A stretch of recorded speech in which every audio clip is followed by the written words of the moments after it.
प्यारे विद्यार्थियों, Hindi शोधमाला YouTube channel में आप सभी का स्वागत है। आज की वीडियो में हम बात करेंगे एक महत्वपूर्ण प्रकरण, महत्वपूर्ण टॉपिक प्रारूपण पर। यह टॉपिक कुमाऊं विश्वविद्यालय नैनीताल और शोभन सिंह जीना विश्वविद्यालय अल्मोड़ा के ये पंचम सेमेस्टर के पाठ्यक्रम में है और साथ ही साथ यह प्रकरण प्रतियोगी परीक्षाओं के दृष्टि से महत्वपूर्ण है और साथ ही साथ हमारे व्यावसायिक जीवन में मुख्यतः कार्यालयों के लिए बहुत ही अनिवार्य टॉपिक, बहुत ही महत्वपूर्ण टॉपिक है।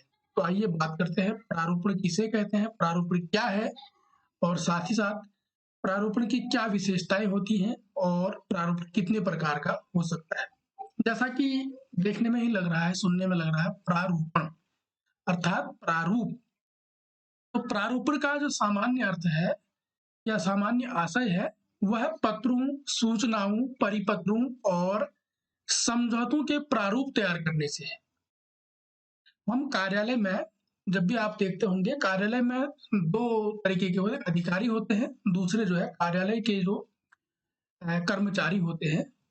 कार्यालय के कर्मचारी किसी भी पत्र की ड्राफ्टिंग करते हैं, किसी भी पत्र का प्रारूप तैयार करते हैं और उसके बाद फिर वो अधिकारी के सामने पेश करते हैं। जो कर्मचारी द्वारा बनाया गया किसी भी पत्र का प्रारूप जो होता है उसे ही प्रारूपण कहते हैं। तो सामान्य अर्थ में प्रारूपण का अर्थ हो गया पत्रों, सूचनाओं, परिपत्रों और समझौतों के प्रारूप तैयार करने से है। प्रारूपण को अंग्रेजी में हम ड्राफ्टिंग कहते हैं और ड्राफ्टिंग के रूप में प्रयोग किया जाता है अंग्रेजी में इसे। ड्राफ्टिंग का अर्थ होता है किसी कार्य की रूपरेखा तैयार करना। जैसा कि हमने पहले ही बात की कि कर्मचारी जो है किसी भी पत्र या किसी भी सूचना का जो प्रारूप बनाकर अधिकारी के सामने प्रस्तुत करता है तो उसे हम प्रारूपण कहते हैं। सरकारी पत्राचार में प्रारूपण का या प्रारूपण लेखन का विशेष महत्व है। कार्यालयों में जब किसी व्यक्ति, संस्था या किसी अन्य कार्यालय, मंत्रालय को कोई पत्र लिखा जाता है तो उससे पहले उस पत्र को का कच्चा रूप तैयार कर लिया जाता है। पत्र का वही कच्चा रूप जो है प्रारूपण है। इससे और स्पष्ट हो जाता है कि जो भी कार्यालय द्वारा किसी भी विभाग को, मंत्रालय को, किसी व्यक्ति को जो पत्र लिखा जाएगा उस पत्र का जो कच्चा प्रारूप तैयार किया जाता है किसी कर्मचारी के द्वारा, वह कच्चा प्रारूप ही प्रारूपण है। इस संबंध में डॉक्टर अशोक मिश्र ने बहुत सुंदर लिखा है कि वो कहते हैं सरकारी पत्र, परिपत्र का मसौदा तैयार करना ही प्रारूपण है। सरकारी कार्यालयों में विविध प्रकार के पत्र आते हैं व उन्हें लिखकर भेजा जाता है, जैसे सरकारी पत्र, परिपत्र, अधिसूचना, अनुस्मारक, ज्ञापन आदि। इन सभी का प्रारूप विषय की गरिमा और इसके महत्व के अनुसार लिपिक या अधिकारी तैयार करते हैं। फिर वे अपने से ऊंचे अधिकारी के समक्ष अनुमोदनार्थ उसे प्रस्तुत करते हैं। प्रायः उस प्रारूप में अनुमोदनार्थ लिखा होता है। यह उल्लेखनीय है कि अनुमोदनार्थ प्रारूप कार्यालय में प्राप्त पत्रों व उनके ऊपर टंकित टिप्पणों के आधार पर तैयार किए जाते हैं। तो वो कहते हैं कि जो सरकारी पत्र का जो परिपत्र, जो जिस प्रकार के भी सरकारी पत्र होते हैं उनका मसौदा तैयार किया जाता है, उनका खाका जो तैयार किया जाता है, तो खाका जो होता है वही प्रारूपण है। तो इसमें अलग अलग प्रकार के पत्र होते हैं, अलग अलग पत्रों का अलग अलग तरीका है लिखने का और ये सारा जो है ये लिखकर जब लिपिक जो है आप या लिपि के अधिकारी जब अपने उच्च अधिकारी को दिखाने के लिए ले आता है, अनुमोदन के लिए ले आता है, तो वो जो प्रारूप लेकर जाता है वो प्रारूपण है। प्रारूपण को मसौदा लेखन, आलेखन तथा प्रारूप लेखन भी कहा जाता है। इसके अन्य नाम है। ये हमारे किसी प्रतियोगी परीक्षा में भी काम आ सकता है कि प्रारूपण को अन्य किस नाम से जाना जाता है, मसौदा लेखन, आलेखन और प्रारूप लेखन। तो प्रारूपण की विशेषताएं, प्रारूपण की क्या विशेषताएं हैं या एक अच्छा प्रारूपण किस प्रकार का होना चाहिए, उनमें क्या क्या चीजें आना अनिवार्य है। तो प्रारूपण में सबसे पहली चीज है कि उसकी सबसे महत्वपूर्ण विशेषता है कि शुद्धता। प्रारूपण जो है शुद्ध भाषा में होना चाहिए, उसमें शुद्धता रहनी चाहिए। प्रशासकीय आलेखन वह चाहे पत्र के रूप में हो या कार्यालय ज्ञापन के रूप में, उसमें सामग्री एवं प्रस्तुतिकरण का प्रयोग जो है शुद्धता से किया जाना चाहिए। जो हम लिख रहे हैं वह भी और उसको प्रस्तुत करने का तरीका जो है बहुत शुद्ध होना चाहिए। शुद्धता से तात्पर्य है आलेखन संबंधी सभी निर्देश, संख्या, तारीख और कथन में शुद्धि। तो हम जो भी उसमें प्रयोग करेंगे शुद्धता का मतलब जो निर्देश है, जो संख्या है उसकी पत्र संख्या, जो उसकी दिनांक है, जो उसमें हम कह रहे हैं, वो सारी चीजें शुद्ध होनी चाहिए। नंबर 2 संक्षिप्तता।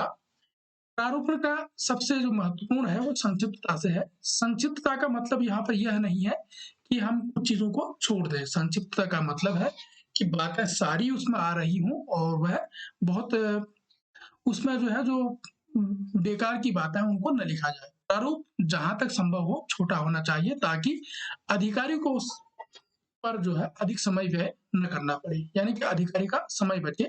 हमने 4 पेज का प्रारूप बना दिया तो जो अधिकारी के समक्ष ले जाएंगे तो उसे पढ़ने में बहुत समय लगेगा, उसमें फिर समय की बर्बादी होगी।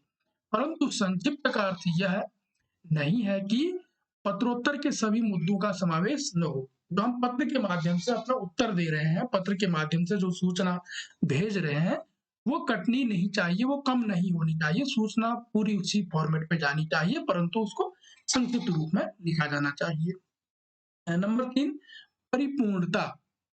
जो प्रारूपण है या जो जिस भी पत्र का प्रारूपण किया जाएगा उसमें परिपूर्णता होनी चाहिए, यानी कि वो पूर्ण होना चाहिए।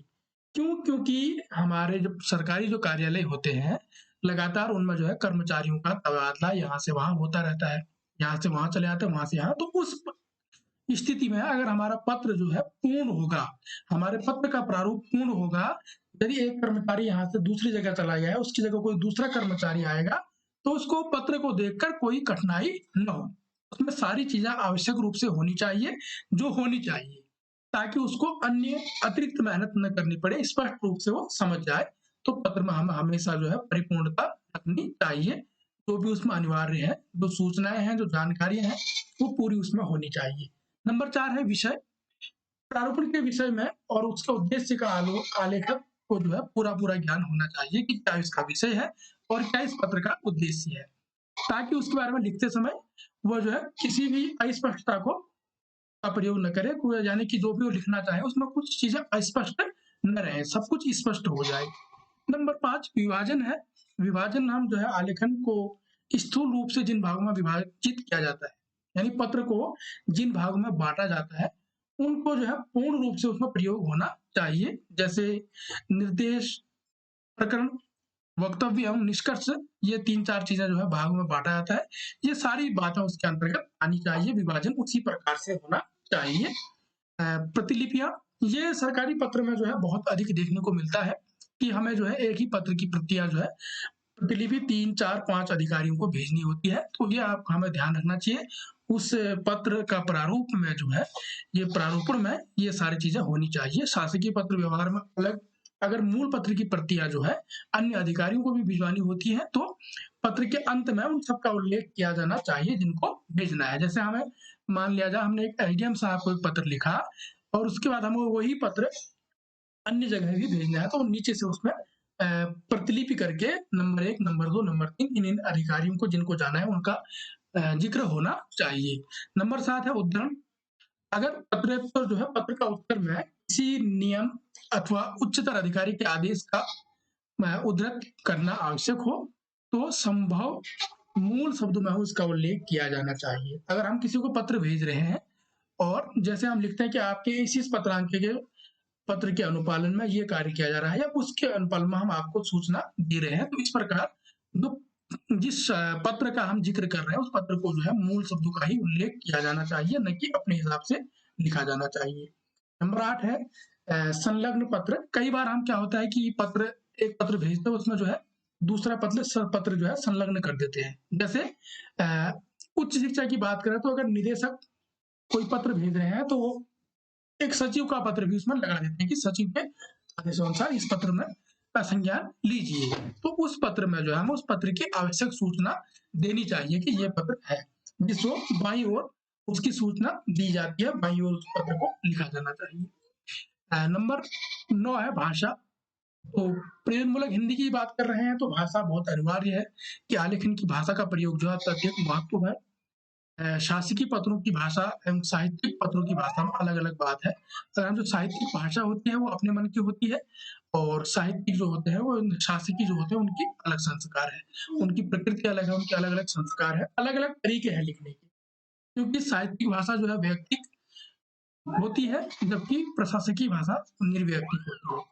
हम साहित्यिक भाषा में अपनी इच्छा के अनुसार जैसे शब्द चाहे उनका प्रयोग कर सकते हैं, जबकि जो शासकीय भाषा होती है उनमें एक प्रोटोकॉल है, जिन शब्दों का प्रयोग करना है उनका ही हमें करना पड़ेगा। उसमें संक्षिप्तता होनी चाहिए, शिष्टता होनी चाहिए, स्पष्टता होनी चाहिए, विनम्रता होनी चाहिए। ये जो है प्रशासनिक भाषा की अनिवार्यताएं हैं। ये प्रारूपों में हमें ध्यान देना पड़ेगा कि संक्षिप्तता होनी चाहिए, शिष्टता होनी चाहिए, स्पष्टता होनी चाहिए और विनम्रता भी होनी चाहिए। नंबर 10 शैली। तो प्रारूप लिखने की एक विशिष्ट शैली होती है, उस शैली का हमें पालन करना चाहिए। इसमें संशोधन परिवर्धन के लिए जो है हाशिए पर काफी जगह भी छोड़नी चाहिए, ताकि जिस अधिकारी को हम दिखा रहे हैं वो अधिकारी अपनी उसमें कुछ चेंज करने हैं, कुछ बदलाव करने हैं तो उसको लिख सके। हाशिए में दोनों तरफ हमें जगह छोड़नी चाहिए, ताकि जब हम उसको पूर्ण कर रहे हो तो भी स्पष्टता आ जाए। ये तो रहा प्रारूपण की विशेषताएं। अब बात करते हैं प्रारूपण के प्रकार। इस प्रकार के प्रारूपण होते हैं।